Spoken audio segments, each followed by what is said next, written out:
This is a Hope 1032 podcast.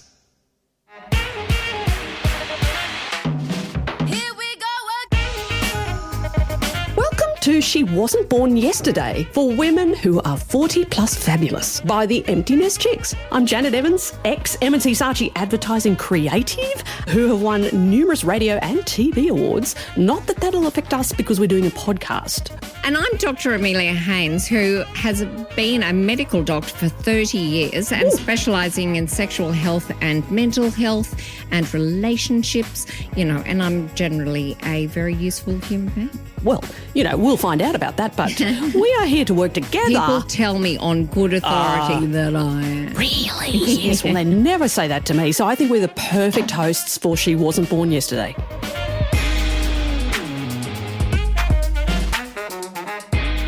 Dr. Amelia, 40 plus invisible. Why do women suddenly become invisible when we turn 40 or definitely 50 plus? Why? Do we though? Yes, we do. Actually, I think we probably do, but as a person who's a little bit vertically challenged, I've always felt invisible. So I have often said to people in my life, if I was 6 foot and male, people would see me differently. They'd pay more attention, they'd listen, they'd see me. So I've always felt a bit invisible, I think. A bit crazy because you look like Kendall Jenner, only pocket size. Yeah, I've got a girlfriend actually who's very petite, and she says that people actually walk into her because they just don't see her. Like their eye line is just above her head. Like so, they eat, they sit on her and eat their dinner. Yeah. Which is so uncomfortable. But according to the US website Wild Women on Top, speaking of eating your dinner on top, invisible women syndrome is a real phenomenon. Many women complain the moment they turn 50, people stop seeing them. People push past them in queues, men look through them, and shop assistants ignore them. And research confirms that even data ignores women over 50 to focus instead on women of reproductive age. Yeah. So do you think the whole, being ignored, especially when you walk past men in the street, I did notice that dropped off significantly in the 40 plus fabulous era. Do you think that that's about the idea that that you can have babies? Yeah, that you can have babies. Subconsciously. Right. Yes. Yeah. So it is true. Once we hit menopause, maybe it's just like an invisible infrared kind of signal that goes out to everyone that this woman can't just pass it. Yeah. Right. And indeed, I think there probably is something like that is just very imperceptible. We've passed our use-by date. Yeah, that's which is very ridiculous because, a lot of the guys who go past you and very often what happens with me, because I work in advertising, is I'm walking with a younger colleague, much younger. Okay. Usually a guy called Sven or something like that. But anyway, they're very young and attractive and gorgeous. Yeah. And they'll be talking to me, and because I'm so fascinating, they'll be looking at me directly. But there'll be a guy that passes on the other side, coming towards us. And I'll be looking at him who's looking at her, who's talking to me, So it's kind of like this weird triangular thing where I'm completely unobserved by that person. Yeah. But then they're sort of ogling the person I'm talking to. And then he'll really sleazily look her up and down and all that, go past. And I'll did you see that guy looking at you like that? And she'll be like, no. Because what it does for me, and I love this aspect of it, is you get that Harry Potter invisibility cloak. Oh, right. I reckon that's where that idea came from. Yeah, right. J.K. Rowling hit 40 and then she thought, that's what's happened. I'm going to put that into Harry Potter, because you can observe people and they don't see you. In fact, I reckon, MI6 and all of that. Forget they should be recruiting. Yes. They should be recruiting. Exactly. Women who are 40 plus. Yes. Forget 007, it's 0040 plus. Oh. You know what I mean? Because it's probably an unworked angle. Apparently, I think it is because I did a little Googling and couldn't find anything. So, but you can get away with just being unobserved. It's incredible. It's not great if you're a little bit insecure. Yes. Well, I have taken to wearing high vis just in case people do walk into me. Yeah. It hasn't happened yet. I think you can, especially when it first starts happening. I think you do feel a bit, I'm obviously unattractive or I'm not as attractive as I used to be, which is ridiculous. Like, who cares? I wonder if it's attractiveness per se, like kind of prettiness, beautiful, whatever, blah, blah, blah. I reckon it's more kind of basic than that. And it really is. What could about be more being basic than that? Well, no.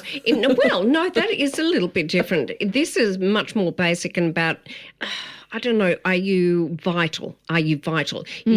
Suddenly you're not vital anymore. You mean necessary or valid? That kind of like vital, energetic. Like there's a certain thing which, it's like going, are you a prune or a plump plum?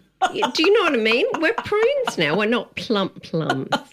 So it's more that they just notice that you'd pick a plum from a tree and go, great, I need a little bit of juicy, resuscitation. But when you see a prune, you might go... You think, oh, well, that's probably good for me. Which is sad for prunes, because prunes are great. But anyway. Yeah, but they're not as luscious, are they? They're not as luscious, but they're fantastic. There's something you sort of have to do. They're more concentrated. They are. They're really beautiful, yes. But it's kind of a concentrated beauty. And it's something you do that you kind kind of have to do when you hit a certain age. Oh, you're being horrible. No, I wasn't even thinking about that. Really? That's the first thing I thought of. No, of course, that's the first thing you thought of.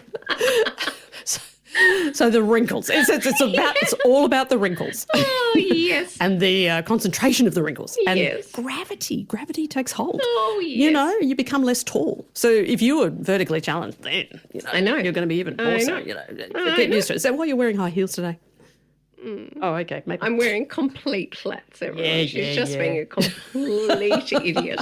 Of course. But also, another aspect of this is professionally we can become invisible. And I think that is really annoying and invisible, or even just looked at and then overlooked. Yeah, sure. So, you see, I would even sort of say sadly, I think we're kind of used to it a little bit. Yes. So I agree it gets worse. It does get worse. However, we've already been trained, because we're women, to kind of get expected anyway.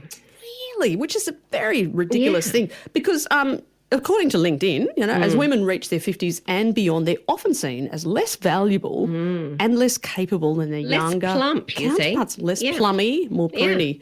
And this is particularly true in the workforce, where older women are often passed over for promotions and higher paying positions in favour of younger, less experienced candidates. I don't know if it's the same in the medical profession, but it's definitely the case in advertising, for example. No? No, medical profession is often a little bit... Probably the other way around, right? No. But it's often a bit different from the rest of society. So, no. You're still acceptable as a kind of prune. A very delicious prune. But why do you think women are seen, women as we age are seen as less valuable and capable, when in fact possibly the reverse is true, because you're more experienced and you know more? And also because you don't have to go on with any stupid shenanigans to do with anything vaguely sexual. You can kind of go, enough with that rubbish. Let's just get on with it. Let's just be professionals here. Yeah, we could be way more useful. Well, another reason for the invisibility of women 50 plus is the lack of representation in media and popular culture. Sure. Or it might not be underrepresented, but the way we are represented, we're often portrayed as frumpy or grumpy or uninteresting, or even, with, say, dementia, for example, mother and son. So I think this lack of representation can make it difficult for us mature women to see ourselves reflected in popular culture and can contribute not only to us not feeling great about ourselves, but other people's perception of us. Because it is strange how much we absorb from the media in terms of... Oh, yes. No, people absorb it and believe it, without... questioning it. Yeah, they do. I mean, for example, there was a car ad where this older guy gets a lift with this cool young dude in his, insert brand name, all-wheel drive here, and goes through all this terrain, this torture test, and they're both having a great time together. And then when he gets home, his dog snarls at him, and there's his wife, 50 plus, fabulous, and she's portrayed as ugly and unforgiving, and the young guy just looks at the old guy in sympathy. You know what I mean? And I hate that ad. I know. I hate it too. And I haven't seen it, but that is absolutely awful. It is. Yeah. It's very patronising. And so as an over 50, you tend to be targeted by things like retirement fund advertising and LBL pads and all of that sort of thing. Well, exactly, which is all fine, actually. But true. Yeah, I know. No wonder we all love Joanna Lumley and anything she touches, because she is, what is she now? She must be 80. Oh, is she? Really? Yes. She's fantastic. She's fabulous. I know. Well, that's what I'm saying. Like, we've got her on screen. Hallelujah. Yes. Because she's one of the only women like that who's actually portrayed in a really fun, like actually not just beautiful, but also fun as well. As informative, fun and gorgeous to look at. She is absolutely fabulous. Yeah, she is. In fact, she should be, we might invite us on to our show. Of course. She can be our mascot. Oh, she is our hero. She's our icon. She's our brand. Yeah. But also there's people like Helen Mirren, Diane Keaton's been in a lot of movies. Yes. Portraying older women, but I'm not entirely sure about that. Well, she's learned that you need to, you see, and I don't approve of this either, she's learned that you need to wear a turtleneck to be taken seriously. Yeah, to hide what happens to the ageing female neck. Yeah. Because it seems like you can get a lot of cosmetic procedures that do stuff to your face, but then it's always the neck that gives people away, isn't it? Why can't the neck be de-wrinkled? Is that a difficult? Bit. Yeah, they can. No, they can a little bit. But only a little bit. Why not a lot? Well, probably because people don't ask for it. Really? But they shouldn't definitely. they? It's obvious, you know. I mean, that's the giveaway when you look at it. But there's here, I'm not judging anyone. I think it's fine. Yeah. But, you know, why do stuff to your face in the first place? What do you think about cosmetic procedures and all that? To make you look younger? Just slightly going off topic. What do I think? I think you shouldn't judge yourself if you really decide you're going to have them done. Like, just, everyone should step off jumping, judging one another. Oh, definitely. Yeah. But it is a ploy to get yourself younger looking, isn't it? It's a ploy to get people to see you. Yes. Yeah. To come out of that invisibility cloak, take it off, and here I am. Which is, I find it, like, I haven't got anything against it. Like, I'll definitely be doing it, Don't tell my husband. But expensive. It's an expensive decision. Yeah. But it's funny how we think we're going to feel better about ourselves if we do that. Yeah, it's interesting, isn't it? Because older men are doing it too. I know we're discussing like older women being invisible, but you see more men are getting face lifts and so on and so forth. So it's not like they're entirely immune. Yeah, that's interesting. Yeah, is that right? So what sort of things do they get that? Same. Right. Okay. Just the Botox and all that sort of stuff. Yeah. Well, it's interesting because Kathy Lette actually said she's one of my heroes. Yes. She's also 40 plus fabulous. Yeah. She said, age to women is what kryptonite is to Superman. She says, inside every older woman is a younger woman screaming, get me the hell out of here. And she says, if we weren't invisible, if we saw normal-looking women over 50 on TV and in movies, not playing grandmas, then perhaps women would feel more confident about saying no to cosmetic surgery. Yeah. So, that's interesting, isn't it? We need more Joanna Lumley. Oh, we do. We need more role models. Yeah. Which is really strange. I mean, because when you sort of hit 40 and 50, you kind of think, look, I'm kind of above all that. I don't need to be influenced by that. No. But then I do think, like if you want to get that promotion, if you want to get ahead, then is that something we really It's nice need not to do? to be written off without even being given the chance to talk about what you would quite like to do. It's interesting, back to sort of advertising and marketing, but there's a lady called Jane Waterhouse who heads up a company called Slingshot Media, and she launched something called The Hoopla, which is a now defunct online news site, which was specifically for 40-plus women. And she said when she's in meetings, eyes glaze over when I mention the F for 50 word. So I tend to say 39 now when I'm describing the age of our market. Right. And she says people, marketers don't automatically get that there's this huge, highly educated, financially independent category of women who are buying houses, cars, insurance, and who are travelling and that they're missing out big time by ignoring them. Exactly. And whoever that was, I love it. Jane, you know, being in advertising, I don't think it's changed an awful lot. Like, I still see the stereotypical retirement ads. It's a silver-haired couple on a yacht. I don't know. I feel like there's that. It's invisible. It is. That age group is invisible. Yes. Actually, I've been saying for a while now that Richard Osman, you know, the very tall, clever and kind of humorous British, he's written the books now about people in retirement homes. So he's about our age, but he's written it about people in retirement homes who are still vital and interesting and funny, and like the kind of most important character is an ex-spy who's an older woman, and she uses her invisibility to her advantage, a bit like Jane Marple. Right. You know, like she's overlooked by people, and so she's busily taking notes. Ah, yes. Because people don't notice They her. underestimate her. But good on him that he's also kind of seen what you're talking about and said, look at this, like everyone's ignoring that age group. I'm going to write about them. And he's doing amazingly well. It's a huge market. Yes. It's a huge market. They want to hear about themselves. We want to see ourselves represented in good and kind of whole kind Positive of way in everything, like, you know, good, bad and ugly and everything in between, as well as the good things. We want to kind of exist. We still want to exist. Yes, of course. So I think it starts with us women, like ourselves in our own lives, sort of acknowledging and appreciating other women who are 40 or 50 plus fabulous. Yeah. Because I think, you know, even myself, I kind of think if I look around a room and think, oh, who would be, you know, the most capable or exceptional talent here? Yeah. It would possibly be the younger person, you know. So I'm perpetuating my own selfish myth here.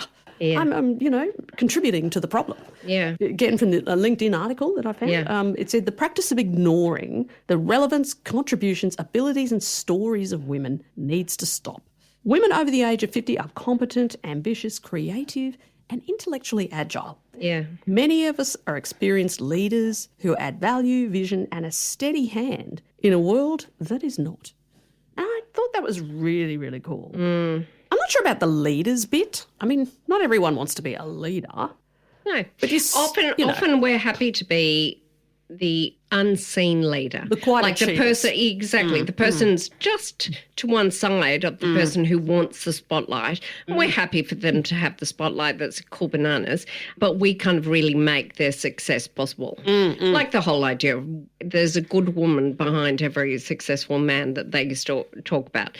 A bit like that, but more general. Even with younger females, you know, often there is an older female who just really, really helps make it possible. Well, these days I think it's more about there's a good woman behind every other young successful woman, you know, like because you need mentors and you need people who, you know, are there to support you and not compete with you. Or I think our particular time of life is interesting because we didn't really have that. No. So we're wanting to give what we didn't have. Yeah, that's a good point. Actually, the nice people amongst us are wanting to give what we didn't have. Are you saying there are people who aren't nice out there? Yes, of course there are. Like we've got our good bits and our bad bits and, you know, there's always a variety. Yeah. And so, you know, what do you think we need to do to stay relevant? Or do we need to try to be relevant and do we need to, you know, try and put our hands up and go, oh, hey, look at me? We might do okay if we say, hey, look at me. But I think like with a lot of things, I think it's more that if we educate the people who are younger than us, like if we do mentor them and we encourage them up and they're able to turn around at our age and say, actually, a lot of this for me is due to the fact that very early on in my career I had a good woman, you know, who was, I don't know, my aunt or my mother or just my mentor at work who stood behind me and believed in me and told me that I could do it and not to say, no, I don't know enough to do that. Yeah, because I mean, obviously, you know, the more experience, the older you get, you've had that life experience. You've been around the traps a few times and it's not your first rodeo, all those kind of euphemisms. Actually, I'm sure as we get older, it actually makes us a bit meaner too. Like if something good happens, we tend to go, great, step off, don't come near me, because there's good things happening to, whereas we should actually be going, this is great, this thing has happened to me, but I need to make sure it can happen to other people who come after me. Yes, which we need to act with generosity. But I think we're so much, trying to just struggle and, keep our own heads above water. Yeah. Sometimes it's hard to do, isn't it? Yeah. But one thing I have noticed is as I get older, I start wearing brighter colours, like the high vis. I was kind of joking about that. Actually, no. I actually do want to go to a high vis store, like I do, and actually get a few items. No, I'm going to rock them. I'm going to rock them. I really am. I reckon the green for you, I'm loving. I'm loving all the colours for me. Not the orange for you. No, I know orange for me, no. You hate orange. I know you hate orange. I can see you walking down the road with a couple of witches' hats, just putting down your stake, this is my territory. Don't walk into my space, my personal space. I want a little bit of reflective silver. Anyway, yes. Actually, that'd be great. That could be a whole new fashion line for women who are 40 plus fabulous. I know, called high vis. High vis, exactly. Called high vis. Yes. Yeah. The anti-invisible, cloak. Well, that is one of my theories, that women, as they get more mature, start wearing brighter colours. Just to be, so people don't walk into them. It's true. Well, Gorgeous talked about 40 plus invisible. We know it's a real phenomenon, and it'd be really interesting to hear other women's stories, actually. We really hope that some people jump on and feed back to us. And maybe some people will say, what an absolute load of twaddle. Yes. I've never been more appreciated and visible than when I turned 60. 60, yes. Yeah. That's because they're 6'2" and really big, and possibly. A lot of tall women in my life, I say to them, some of them are really embarrassed about it, and I'm like, oh, I know, own it, gorgeous. baby. Yeah, own it. Own walk it. into the room, and the room looks at you. Yeah. Instead of you walk in behind someone else and then they close the door because they think you're already in there. That sort of thing. But Yeah, I've really enjoyed our chat today, Gorgeous. I know. I always enjoy our chats. It's entirely relevant. And I do think we should start a clothing line. Oh, I do. Called High Vis. Let's start it. Yes, I love it. Oh, bling. It's full of bling. Oh, it's full of everything. Everything, baby. Everything. More is more. Everything, it's on, yeah. Nothing invisible about this one. Not at all. Gorgi, thanks for listening in today. We hope you enjoyed this ep. But we'd really love to hear more from you. We'd love to know exactly what you actually think of us and our guests. So if you're on Spotify, you can rate us. We love stars. And on Apple Pods, write us a little blurb. Let us know what you think, and hopefully we can keep going. Apple loves their algorithms, and we love you. So thanks for listening. We really enjoy your company. See you next week on She Wasn't Born Yesterday.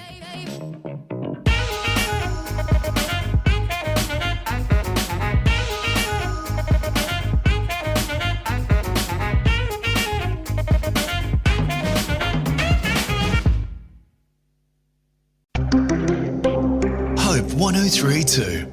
Thanks for listening.